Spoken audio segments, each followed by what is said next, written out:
So, meron tayong parent 1 at parent 2. Tingnan muna natin kung ano yung ibig sabihin ng dominant B, recessive B, dominant L, at recessive L. Ang dominant B ay black coat. Ang recessive B ay brown coat. Ang dominant L ay long-tailed. Ang recessive L ay short-tailed. So, paano nakuha itong mga ito? From the parents, i-ano natin yung FOIL method. Ano ba yung FOIL method? FOIL method, ibig sabihin ng FOIL method ay first,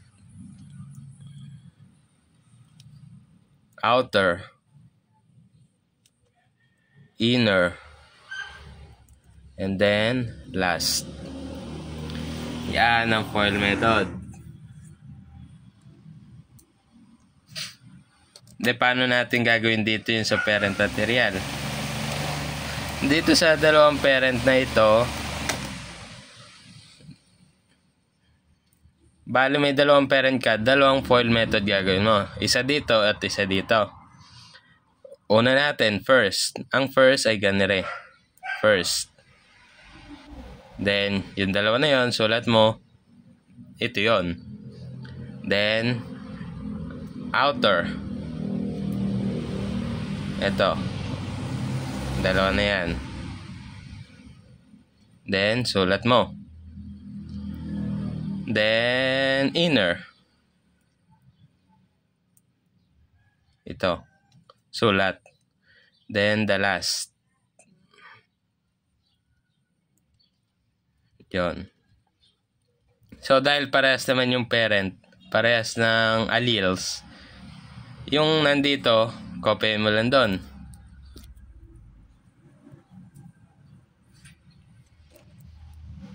De, paano na yan sa Punnett square? Sa Punnett square, gato lang. Pag sasama-samahin mo lang yung letter.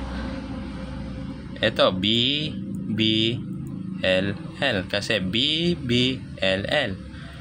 Then, B, B, L, L. Then B, B, L, L. Then B, B, L, L. So, ayan na yung tapos na. Tapos, yan, ina na lang. Ganyan-ganyan. Dahil paano sunod? Di ba hinahanap doon phenotype at genotype? Ang genotype muna, genotype. Genotype. Ang genotype, titingnan mo dito kung ano ang magkakapare-parehas ng allele.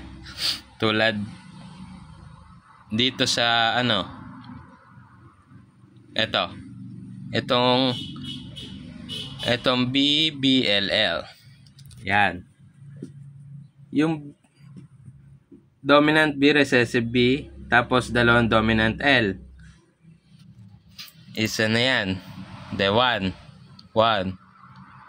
Tapos may kamukha dito, 2. So sila lang ang magkamukha. Kaya susulat 2 B L is 2. Hanap tayo ng magkamukha. Ito. Isa. Dalawa. Tatlo.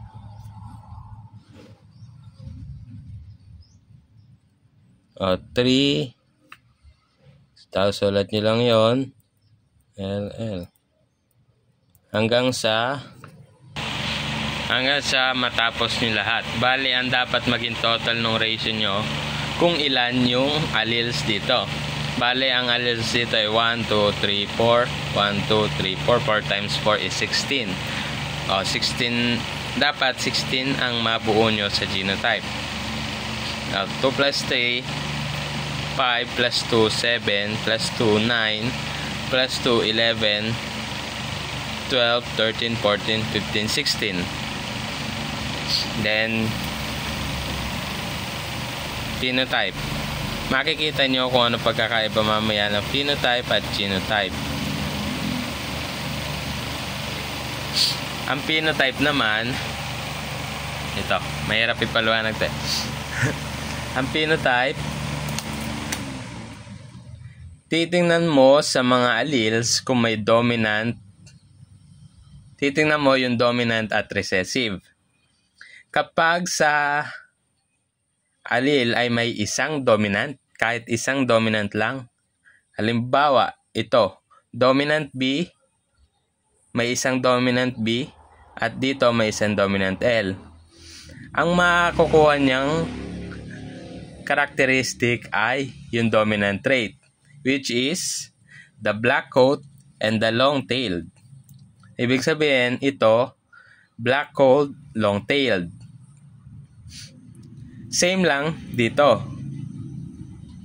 Kasi may dominant, may dominant. So, black long-tailed. Then, ito rin, black long-tailed, black long-tailed, black long-tailed. Paano naman kung dalawang recessive? Hindi ba magiging recessive trait kapag nagkaroon ng homozygosity ng recessive trait?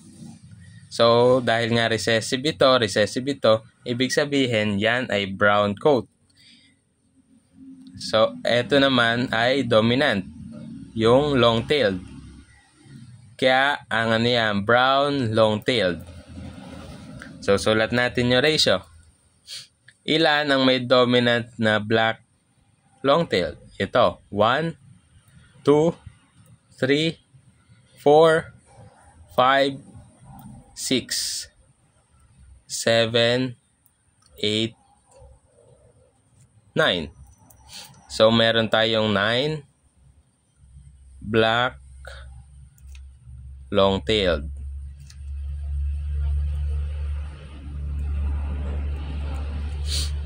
Nine yun.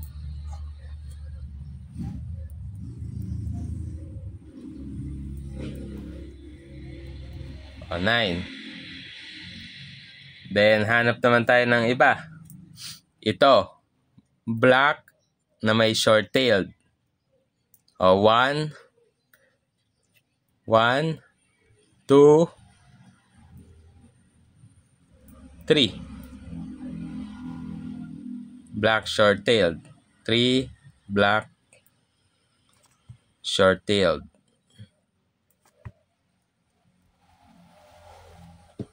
Yan. Then, hanap naman tayo ng iba uli. Ganun lang, hanap ng iba. Ito. So, dahil nga dalawa silang recessive, ibig sabihin brown yan. Then, may kasama siyang dominant na L. Ibig sabihin long-tailed. E de, ilan ang brown long-tailed dyan? 1, 2, 3. So, 3 brown long-tailed.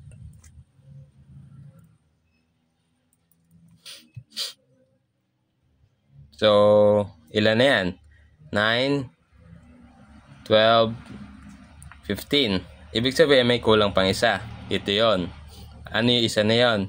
Yung isa na yon, since parehas recessive, ito ay brown short-tailed. Ibig sabihin meron kang isang brown short-tailed.